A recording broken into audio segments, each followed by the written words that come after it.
Hatimaye tena katika sehemu ya 40 tena ya picha nzuri bomba safi kabisa.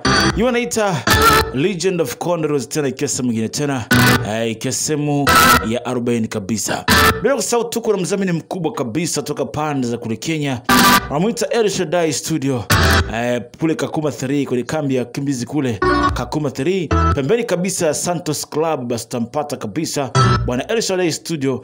DJ Amigos pamoja na DJ Saraiv wako pale. Kodi mziki mzuri kabisa kwa ajili ya sherehe yako, burudani bomba kutoka kwao. Twende sawa. Tuko bwana El Shaddai Studio pande za Kenya pembeni kabisa ya Santos Club. Amefanya makubwa kabisa. Twende samba kabisa naye. Kodi mziki pale, basi pata burudani safi kwa shughuli mbalimbali. Kodi mziki pale kwa DJ Saraiv na DJ Amigos. Twende sawa. Walifika katika kituo cha kwanza cha Tuyan. Hapa wale ambao wakifika wafungue begi la kwanza. Pochi ya kwanza ilipofungua ilikuwa imeandikwa njia hii mwelekea mpaka Mtoni. Kwa mkitoka hapa mnyooshe mpaka Mtoni. Hasa kwa jinsi alivyoandikiwa kwenye karatasi na ule binti Yingu wakawa wanafuata.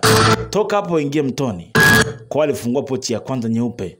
Awafika hapa wale ambao kukutana na mto tena ufungue pochi nyekundu ya pili. Ikupe maelezo mengine. Hii ndio sehemu yenyewe tuliambiwa pochi nyekundu tufungulia hapa.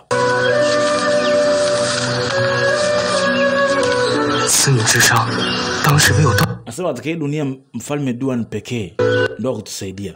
Kwa mfalme Duan? Mfalme Duan si yupo Dali. Mfalme wa Duan anaweza kukuponya wewe. Yupo Dali. Atukienda kwa siku 3 ni mbali sana, tutafika siku 3. Ngoja jaribu, tusijali. Haya. Mfalme Duan kajitenga kabisa mbali na ni ngumu kukutana naye pia. Na mtakutana na mvuvi, mkatakuni, mkulima na mwanafunzi au ni walinzi. Mkifika waambie na wanafunzi wa Sikong watawasaidia. Mkikutana nao, mkikutana nao msioneshe pochi nyingine. Natumai kwamba kwa njia hiyo mtafika salama. Maana yake hapa kuna miko fulani ipo. Hii tukutane na au tuvamia au ni walinzi nini? Wezi kujua. Tufanye kama alivyoandika. Lakini nini tena? Kwani tudanganya kwa jina la Sikong ili kusudi tukutane na mfalme Duan? Akataja tuma na Sikong. Mimi sitaki kudanganya kwa ajili ya Sikong, mimi sitaki bwana. Kwa nini danganya kwa ajili ya Sikong?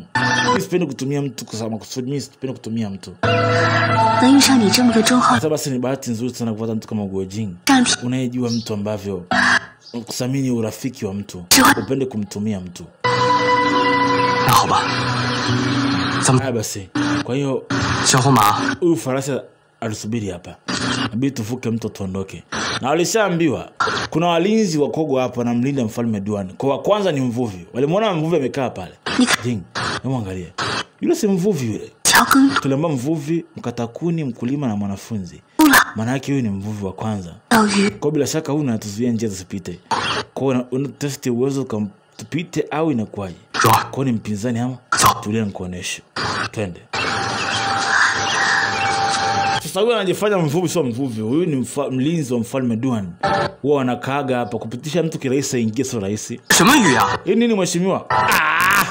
Mwana kusa samaki wangu anakimbia bwana, naona unaongea kitu gani? Samaki wangu amekimbia kirahisi sababu yako. Unajua hicho kitu ujue.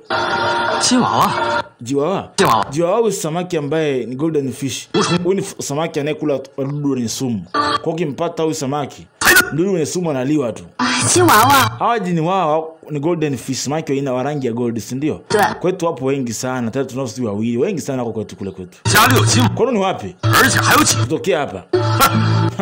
Waturingia uongo tu. Hawa ni adimu samaki hao. Kwetu hapo wengi kweli. Kama unataka ungeniambia. Kwa nini wapi? Kwetu ni karibu lakini sio mbali sana hapa. Ni kisiwa cha Maua. Cha Maua? Kwani uko hapa? Nataka nione na mfalme Duan. Naruhusiwa kumuona au? Waka wacheki. Kwani namtaka? Dadangu. Dada yako anaumwa. Ndio kamtibu. Anaenda nyumbani, mwezi kupita hapa. Ishia. Dada, huyu ni mtoto kutoka ni kisiwa, afu si wanafunzi wa Sikong. Sikong wanafunzi wake ni sisi. Tunaomba turuhusu tupite tukamsaidia, afu ni chifu ukoo wa Beggars. Chifu mpya. Turuhusu tuingie tukutane na Mfalme Duang, ni mgonjwa. Wamaanisha kwamba binti ni chifu mpya ukoo wa Beggars. Siamini mimi bana. Akawanishia fimbo. Akawa mheshimiwa, hii fimbo ya ukoo wa Beggars, dog beating stick. Nafikiri unaifahamu hii. Sikong kawatuma kweli nyie? Ndio mheshimiwa. Tunaomba tukutane na Mfalme Duan tuonane naye kwa jambo la muhimu la kuongea naye. Sikong hizi watuma nyie kukutana na. Kwa nini watume kwanza nyie? Katutuma ndio. Mfalme Duan sio mtu kirahisi. Sio mtu mwingine, katutuma kwa Mfalme Duan. Jamaa kaangalia. Kiukweli akonaga Mfalme Duan hayupo hapa wala. Mnadanganya. Amenu siamini Mfalme Duan hayupo. Kwa mwezi kupita ishieni. Binti akaona huyu kutuachia ni ngumu. Tumtriki tutoke. Hey, samaki yule pale amerudi. Bojing, hebu kamsaidia kumkamata samaki. Kamsaidia kukamata samaki huyu. Hamna shida. Akaruka chap, amsaidia kukamata samaki hapo. Chapo akasema akamchukua akarudi juu. Huyu samaki na rangi ya gold. Waga anakula wadudu mbalimbali. Akamchukua ndio huyo. Tereza kinyama. Shimwa mchukua huyo. Jamaa kumchukua kumwasa akamdaka na mnaiwa akapita chap. Watu wamchukua samaki wao akaondoka. Ajeuka hivi wewe. Vunja daraja. Wakavunja daraja pale. Wewe, mnacheza mchezo. Akabomoa daraja. Nye, sitaacha muone nawaambia. Mheshimiwa kakae samaki wako vizuri. Baadaye walibomoa kwa singeweza kukimbiza kwa urahisi namna hiyo. Afu akaishia.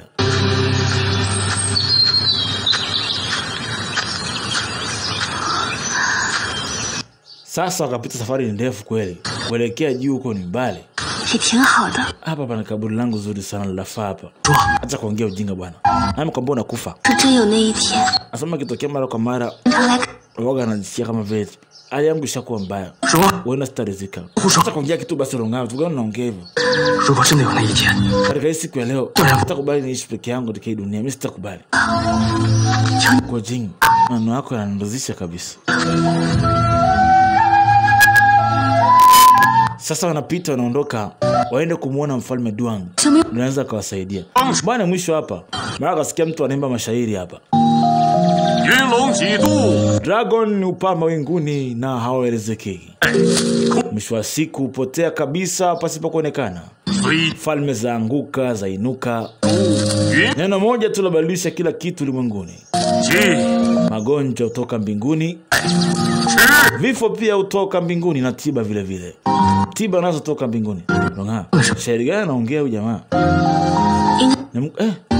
Wewe ni shairi la bahati au maneno yake fulani kama yanaonyesha kitu fulani kinachomuumiza ndani yake. Jing, acha nishuke kwanza. Huyu jamaa alikuwa anakotakota kuni msituni hapa. Nikawa mkata kuni huyu. Mvuvi, mkatakuni, mkulima, mwanafunzi. Umeona? Huyu ni mkatakuni wa pili tunakutana naye huyu. Kwa wale walinzi wa Mfalme Duan wanakuaga hapa. Huyu ni mkatakuni. Baada ya hapo kuna mkulima, afu mwanafunzi. Sababu mkatakuni ni mtaalamu sana wa kuongea mashairi afu kana na uwezo. Uso mtu mrahisi. Je, na huyo mkulima anakuaje? Jing, mimi na wazo moja. Wazo gani unalo? Unajua jamaa yuko busy kukusanya kuni afu anatopuuza. Sijaona hiyo. Ni kwa sababu tushampita mvuvi pale, kwa anaamini kabisa sisi watu wabaya. Ukimpita mvuvi maana yake mmemzidi mvuvi uwezo. Kwa atakuwa anajua mimi na uwezo fulani. Kwa hiyo kwa tujifanya kama hajatuona siku ameshatuona. Atakuwa tusimtishie kwanza. Tumuoneshe kwamba sisi tumepita kule kirahisi na pia kumbe tuna uwezo. Lakini tujui kama tumsifuje.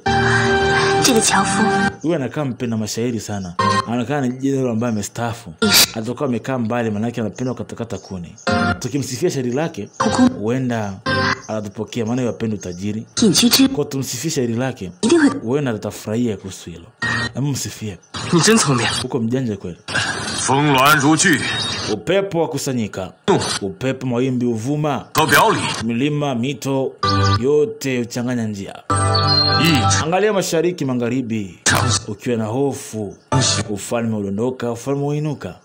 Na pia ufalme ugeuka kwa majivu siku moja, maua chanua na watu uteseka, mwisho uteketea kabisa.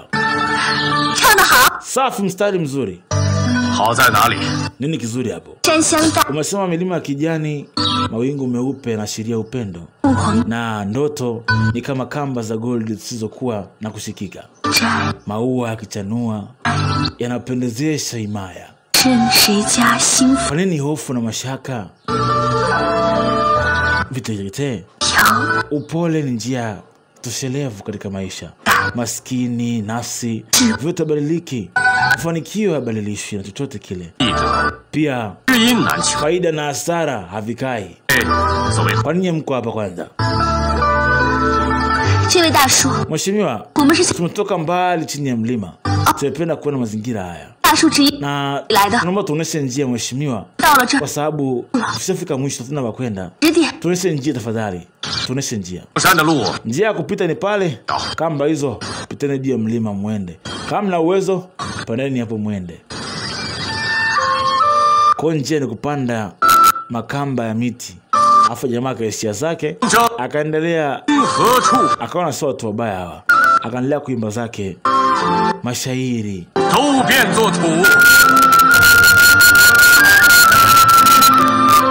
Ikabidi Gojing achukue kamba za miti hizo, wapande nazo kwenda juu. Njia ni ya kupanda kwenye ile mlima, utokio upande wa juu ndio unaendelea safari yako kumtafuta mfalme Duan, ambaye ndiye atakayewasaidia hao. Bila ambia mtu atakufa. Kwa usijali, twende juu. Usinitishie bana. Mfalme Duan atakuponya tu, twende tumtafute mfalme Duan. Wakapanda juu kwenda kumtafuta mfalme Duan. Akajivuta na kamba kwenda juu.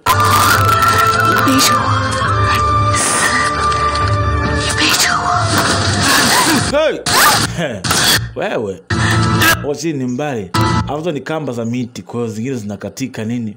Unatakiwa uende kwa tahadhari. Darling, usiniachilie. Usiogope sawa? Niachie niondoke. Niachie niondoke. Sasa binti shaka tamaa ameona uko chini. Tutaunga ni mbali eti. Bwana nife peke yangu Gojing. Rongani shike bwana. Sisi kwa chitu tuondoke. Tuondoka wote mpaka juu.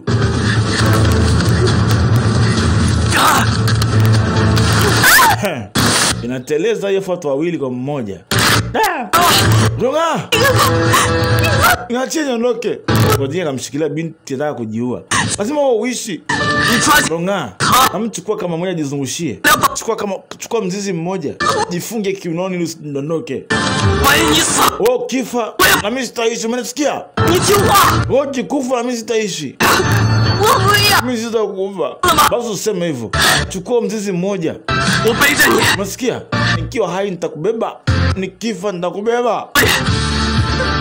Kwa kufa au kuishi mimi kwangu nitakubeba tu bado. Kwa tuondoke twende. Sawa. Chukua mzizi, nizungushie kwa kiuno ili tusije tukaachana. Ukadondoka. Akajifunga na binti sasa panda juu kwenda, waendelee kwenda juu. Ronga. Nikumbatie vizuri. Tutoke hapa. Haya. Wakawa wanajivuta na kwenda juu namna hiyo. Pole pole wanaenda namna hiyo.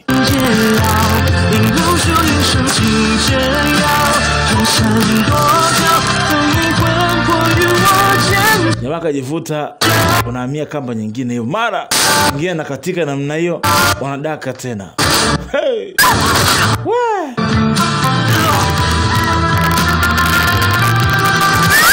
Binti yako kuanguka chini mzee. Jamaa akamzuia kuja hapa. Tunaenda. Do. Haya maisha sio poa ndugu yangu. Mwingine angeshaachia kaondoka. Wanaume siku zote wanaumbiwa jasho. Jasho. Kula kwa jasho, nasema wewe ndo ngangari mwenyewe. Haya. Walifika juu.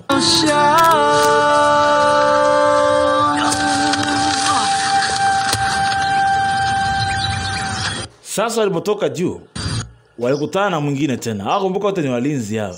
Huyu ni mkulima yuko hapa. Ameshika bonge la jiwe. Mheshimiwa, mbona umejajua mwamba huo? Ulipromote toka juu kutaka kumbonda ng'ombe wangu. Nikani nimezuia asinitolee ng'ombe wangu sije akamuua. Kwa nini nimezuia ili gogo lisianguke? Sasa, ndio nisaidie tulishushe ile mwamba. Mwamba wanangukia. Jamaa kazuia bonge la mwamba. Jamaa akaona huenda kweli mwamba ni amezidiwa. Akaja mpaka hapo. Gojing, kama tumsaidie mkulima. Ng'ombe wake asiponde na jiwe hili. Mheshimiwa njoo. Haya. Nisaidie nimtoe ng'ombe wangu kwanza. Jamaa akachukua wale kamba ya ng'ombe wake. Kumbe alikuwa amemtega bwana. Akatoa ile jiwe pale pa. Kwa juu kamagemea lote Gojing peke yake. Jing.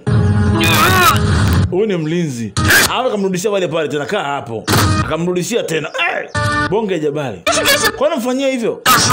Kwa nini unifanyia hivi jamaa wangu hadi mimi nakusaidia? Wangu kuuliza kitu wewe. Jinga kusaidia kwa moyo safi. Kwa nini mtendea hivi?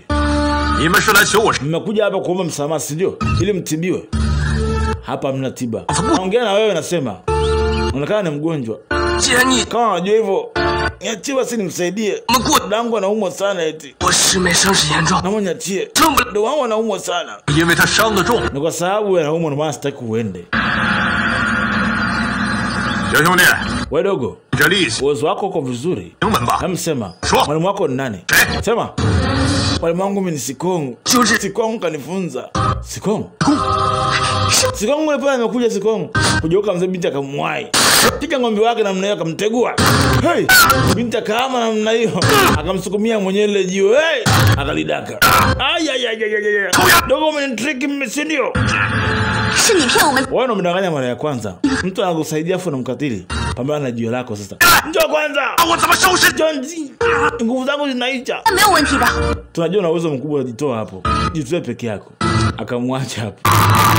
Wakamwacha akaondoka. Sasa huyo alikuwa ni mkulima. Mlinzi wa tatu ni mwanafunzi yuko hapa. Kufika hapa daraja hakuna limekatika. Hawezi kuvuka kwenda ng'ambo. Na hapa kuna mwanafunzi mmoja yuko hapa. Wale ambao kutana na walinzi wanne. Mwanafunzi mwenyewe ndio huyu nyuma yao yuko hapa. Jamaa kaangalia mna njia ya kwenda, akabidi arudi. Hamna njia nyingine tena hapa. Ni mto daraja peke yake tu ile. Asema maandishi uandikwa kama ngoma. Mapenzi yamekwenda. Huyu utakuwa na mwanafunzi ambaye anasoma methali hapa. Jing, tumsalimie. Kunywa kwa furaha. Mheshimiwa, naomba tuoneshe njia kuelekea mlimani ni ipi? Wakati wa kiangazi masika. Watu wote ukaa. 5-6 vijana. Mheshimiwa samani, naomba tuoneshe njia kwenda mlimani. Mto jamani anaendelea kusoma zake methali zake hata wazi mtu yote. Unataka tufanyaje? Mbona anasoma message asikilize? Unasoma uongo tayari ushakosea. Bila kuelewa unachokisoma, maana yake uelewe unachokisoma, unasoma tu. Mama shani kusema. Hebu nielezee nifafanulie. Kong Siu alikuwa ameandika, alikuwa na wanafunzi wengi sana. Unayemsoma hapo. Alikuwa na wanafunzi 3000 afu walikuwa vizuri, walikuwa 72, wazuri 72. 72 walikuwa wazee na vijana. Je, niambie wangapi walikuwa wazee, wangapi walikuwa vijana? Hem tuambie katika au 72. Haijaandikwa ni kitabu hajaelezewa wala. Umesema ambao una uelewa kutosha. Wewe huna uelewa kutosha mashairi unaosoma. Mimi nimesikia kusoma akasema 5-6 in hands. 6-7 children. Maana yake 5 mara 6 ni 30 walikuwa vijana. Alafu 42 walibaki walikuwa wadogo kabisa ni wale wazee. Maana yake wewe jumla 72. Maana yake wewe ulishindwa kuelewa shairi maana yake. Kwa ile jina lako limenifurahisha binti jibu lako. Okay, nitakupa jaribio la mwisho lingine. Ukijibu hili nitaonyesha njia mwende. Kama huwezi kulijibu basi rudi mlipotoka. Mheshimiwa sema. Malizia gepu lililoacha wazi katika sentensi. Qinse FIFA. Wang Yiban Toumien. IT King Bix. Qinse FIFA. Nimesikia. chombo chenye nyuzi 4. Mstari mzuri, niambie. Binti akafikiria, tushakubaliana. Ukishindwa unarudi ulipotoka. Ngoja. Vipi tena? Hilo lilikuwa rahisi sana kusimulia, ngoja nikufafanulie. Mara ya kwanza nimekutana na mvuvi, mkulima, baadaye nikakutana na mkatakuni na wewe. Kujiza nafasi sio rahisi, nifafanulie. Kama huwezi kufafanua basi uondoka. Nitakasirika vile vile. Basi nisaini kwa ninachokisema. Maana yake katika maisha ya mstari unaofuata unasema pepo 4, yani pepo wa malaika 4 wenye matumbo makubwa sana. Pepo 4 matumbo makubwa. Safi. Okay. Basi mna shida. Umeonekana kugundua jambo langu nilikuwa nalitaka. Kwa maana hivyo nitawaelekeza njia ya kwenda. Napenda ujanja wako binti, asante sana. Njia ni hii. Hapo darajani. Mheshimiwa, daraja limevunjika, ila tuweze kuona njia kwenda mbele. Tunacho njia ya kwenda. Tunaomba. Kama moyoni katika moyo wako una daraja, basi mguu wako utapata njia. Okay, nashukuru, ni mtu mzuri sana. Asante kwa wote. Tunashukuru sana. Akamwambia msijali. Mimi sionekana mdogo lakini na kipaji kikubwa sana. Hongera kwa hicho. Nyoa wawili, tafadhali unaweza mkaenda sasa. Usiogope kitu, twende. Asante mheshimiwa. Sasa wanapanda hapa, yani ukipanda daraja la kichawi, angalia linavyokuwa. Unapotembea kwenda mbele, ndio njia inavyoongezeka. Tazama. Usiogope, kanyaga tu. Kanyageni hapo kwenye hewa hapo. Ujikanyaga, njia inatokea kama hivi, daraja linatengenezeka. Jamaa akaendelea kuimba yake mashairi yake, daraja likaunga kama hivyo chap, wao kapita zao. Basi wakaenda na hatimaye walitokea kwa tempo, kwa Shaolin Temple. Ronga, bwana ni tempo ile. Basi kwa tempo ile ndipo alipo mfalme wa Dali, yani mfalme Duan.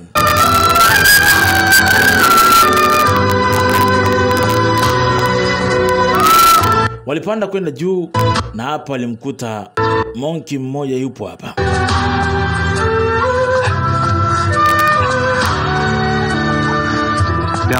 Mheshimiwa, wageni wawili karibuni, umetoka mbali sana. Tunataka mfalme Duan. Tusaidie tafadhali, tusaidie tumbii kwa mfalme Duan. Mfalme Duan ashakufa siku nyingi sana. Unasemaje? Duan hayupo tena. Alafu hayupo katika hii dunia. Mfalme Duan amekufa. We, haiwezi kuwa hivyo. Haiwezi kuwa hivyo. Monkey, umendanganya monkey. Samani, mamonki huwa tudanganyi. Kwa nini? Kwa nini amekufa? Afu mfalme Duan ndo kumsaidia binti. Mimi kusuronga wangu. Ngojingo usijali. Usimlaumu monkey, ajui chochote kile.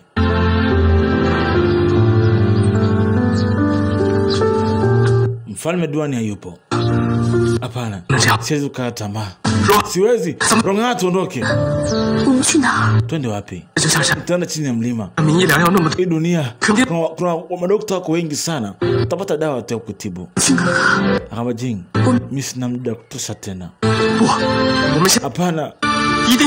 Tutafika mlimani sasa hivi. Twende. Hapana, wewe tuondoke. Bila kamba. Tuondoke. Oh.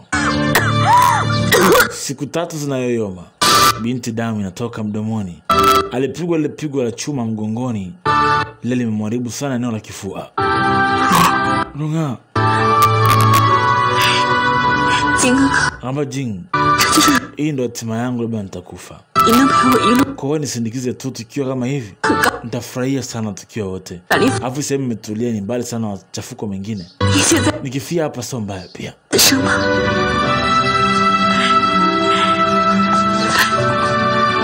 Jing alikataa. Huwezi fia hapa.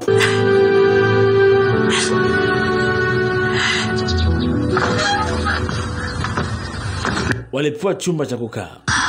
Nyie tafadhali karibuni. Nyie naweza mkapumzika hapa usiku wa leo. Asante sana mheshimiwa. Wakikoya nini?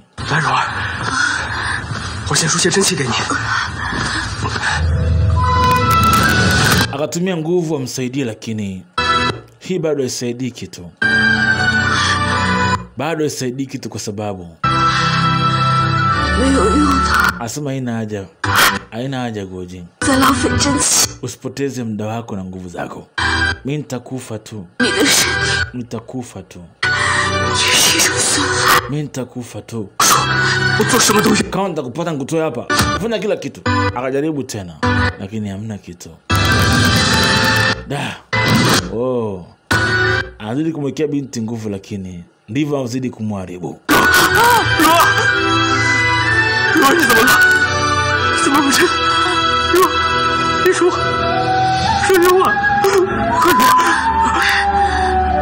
Ndivyo anazidi kumharibu. Binti anasema Guojin, safari hii ndo naondoka hivyo. Hapana. Hawezi kuwa hivi. Ni mjanja. Unajua ni mjanja. Kwa sasa hivi nakuendelea.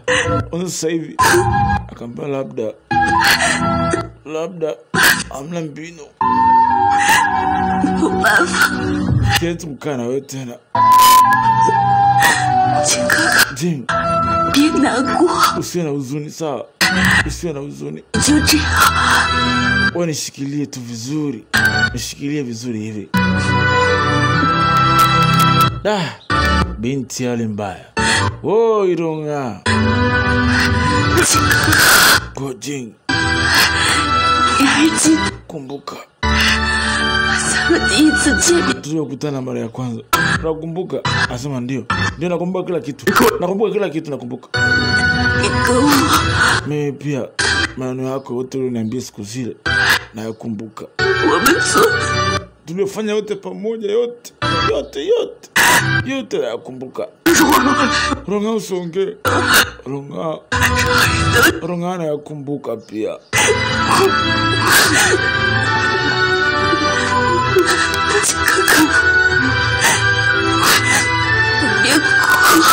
Akambo usilie. Ni vyema hivi. At least nakufa nikiwa katika mikono yako. Jing, nimechoka sasa. Nataka nilale kidogo. Lakini kumbuka, uniamshe mapema. Sawa? Kwa sababu nataka nikae kidogo na wewe. Binti alizima pale.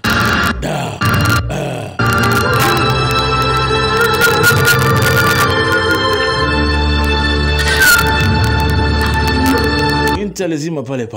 Sijui alikufa, sijui alizima. Wewe twende sawa. Sasa hapa ni kwa tempo. Guojin aliamini kwamba maadamu hapa ni kwa tempo, alienda kuongea kitu kinaitwa Swastika. Ni Buddhist place, sehemu mtu anaomba Mungu amsikie kwa shida ya haraka. Ndio hii. Sasa Mungu aliniambia kwamba watu wabaya hufa kwa laana. Lakini Ronga ni mtu mzuri. Ni muuni kidogo tu, lakini binti mzuri. Hajifanya ubaya wote kwa watu. Mungu. Kwa nini mbusu Ronga afe hivi? Kama nitakiwa kufa, kwa nini tulikuja hapa mimi na yeye sasa? Aje kufia hapa. Kwa nini mwacha nikaja naye hadi hapa? Nakuomba Mungu.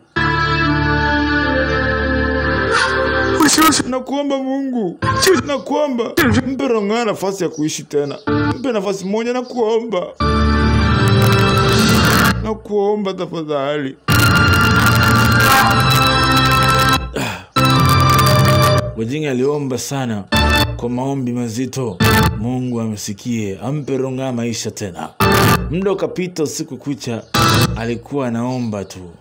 Mwishowe mvua ikanyesha usiku. Bado yuko pale akiomba Mungu, akiamini hapa Mungu anamsikia. Mfalme Duan hayupo ambaye angeweza kumwokoa binti, hayupo. Naye atafanya nini nataka binti apate kupona?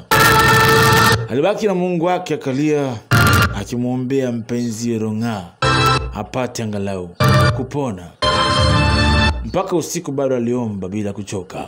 Mungu, tafadhali ya Mungu, naomba mwokoe Ronga, mponye Ronga. Niwe mimi, chukua maisha yangu kwa niaba yake. Chukua maisha yangu, mimi nikifa Ronga we hai.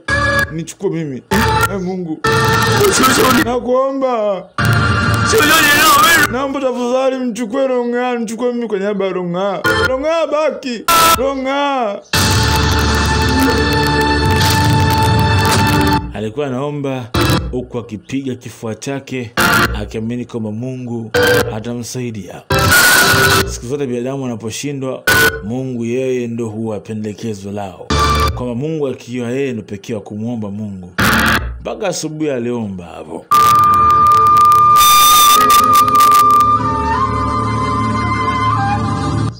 Baadaye kuna monki alitoka nje palipokucha asubuhi. Ami tofa, alisema.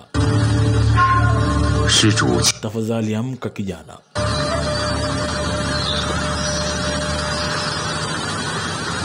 Mimi Eden ndo mfalme Duan. Nilisikia unanitafuta mimi. Mimi ndi mfalme Duan.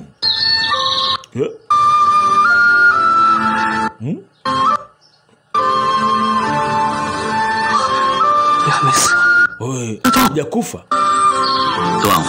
Mfalme Duan ameondoka katika hii dunia, hayupo tena. Nilieko ni mimi Eden, nimekuwa Buddha, yani nimejitenga na ulimwengu. Ho! Kumbe hajakufa, amekuwa monki kwa amejitenga na ulimwengu, ndio maana akasema Duan alishakufa. Na mheshimiwa, mwokoe Ronga. Nisaidie kumwokoa Ronga. Mzee ni mtaalamu wa matibabu, bali alikuwa anamtafuta. Bahati nzuri alimpata. Sanihigu kanituma, kasema hii ni kwa ajili yako. Baada ya pale alimpa ile karatasi binti alompa. Mzee alipoicheki,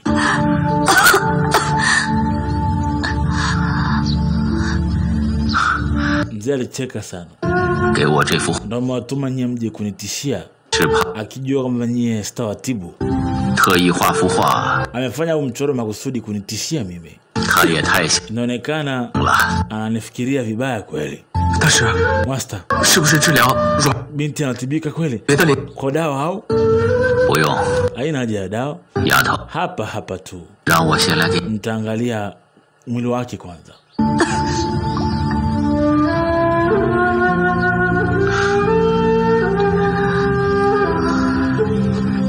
Mheshimiwa, Ronga anaeleaje? Asema jeraha lake ni kubwa sana, limeshafika mpaka ndani ya viungo vyake. Mheshimiwa, naomba msaidie Ronga. Tamba kuwa mpole. Nitamtibu hapa. Kwa hiyo simama. Asante mheshimiwa. Master, usimtibu huyo. Master, maisha yako na afya yako itakuwaje kimtibu huyo binti? Hawezi kubali ufanye kitu kama hicho mheshimiwa. Nyie hamna uwezo wa kutosha kwa mwezi kumtibu binti. Mheshimiwa, tutajaribu kadri ya uwezo wetu. Kaeni pembeni. Maisha ni muhimu sana. Kwa msijaribu kufanya hivyo tena. Mheshimiwa, watu wabaya watakuwa watumwa na watu wabaya. Watakuwa watumwa na watu wabaya. Hapana, msiongee kuhusu hilo. Hawa ni wageni wetu wa kuheshimika. Station wanafunzi wa Sikong. Na pia mmoja ni binti wa Yang Yaoshi. Hata kama ingekuwa ni watu wa kawaida, wangeniomba niwasaidie. Ningewasaidia vile vile bila kukataa. Monkey anatakiwa mvumilivu, na monkey anatakiwa kupoteza vumilivu. Lakini master, msiongee hivyo tena. Nimeshaona, nyondokeni. Walinzi wake walimkataza, lakini alisema wacha iwe hivyo. Niendelee kulinda hapa. Akisha mtu ataingia kwa muda wote na mhudumia binti. Kwa uwezo wangu mtu asingie, hata wanafunzi wangu wasije. Maisha ya binti yanategemea ulinzi utakaoweka hapo siku ya leo. Kumbuka hilo.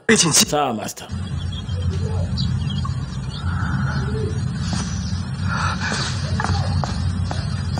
Wakatoka kaeka ulinzi hapa. Binti, usiogope. Naenda kufanyia matibabu. Hakikisha unakuwa relax. Unatulia. Ukisikia maumivu basi wewe vumilie. Na usiyapinge. Wacha ingie hivyo hivyo.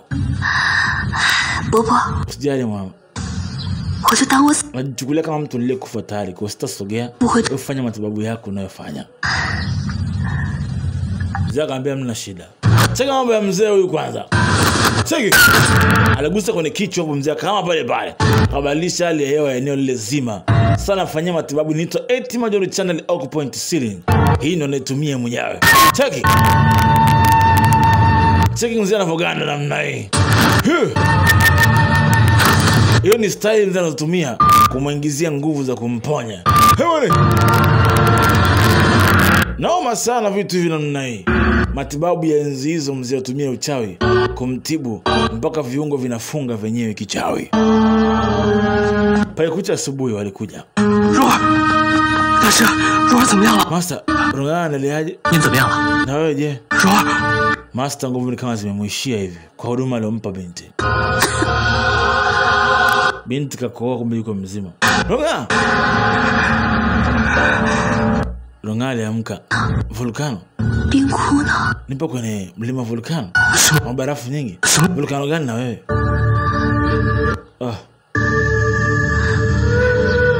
Kumbe mzee akati anamtibu. Binti alisikia baridi kali sana. Nitakuwa nilikuwa ninaota hii.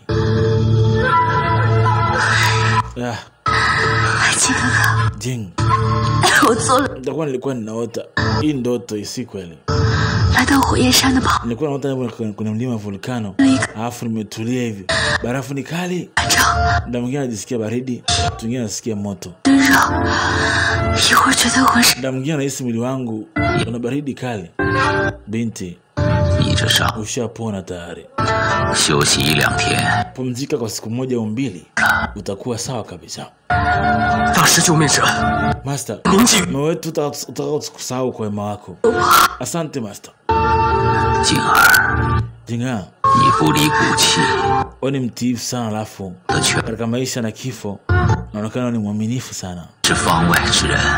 Ila nimejutia kile ambacho nimekitengeneza mwenyewe. Kukutibu wewe, Master ametumia nguvu zake zote na uwezo wake umepungua. Kwa mpaka kae miaka 5 apate nguvu tena kama alizokuwa nazo. Huo ndio ukweli. Majeraha yako yalikuwa makubwa sana, aliingia ndani. Kwa matumia Young Solitary kukusaidia wewe. Kwa nguvu zako wewe, tumia uwezo wa Master. Kwa Master hapo ana hali mbaya sana. Mpaka kae miaka 5 ndio nguvu zake zirudi. Kwa lazima meditate kwa siku miaka 5. Kwa siku moja litaharibu tatizo lake lote. Kosa moja tu uwezo wake unaharibika. Huenda kaparalyze au akafa Master asipofanya hivyo. Nashukuru. Kweli sikujua kama tuni walipe na kitu gani jamani maishani mwangu. Naomba mje hapa nyewe. Yengu tutuma. Ni yule binti Yengu tena.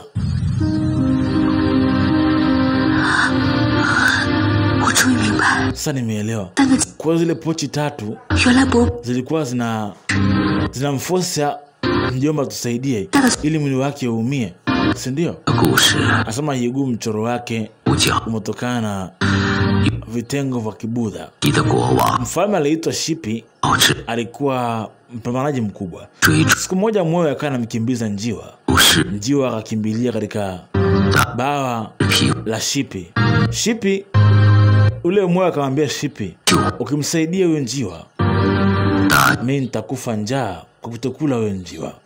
Lakini mfalme Shipi alikata nyama yake akampa ule mwewe ili asimle ule njiwa ambaye amemsaidia.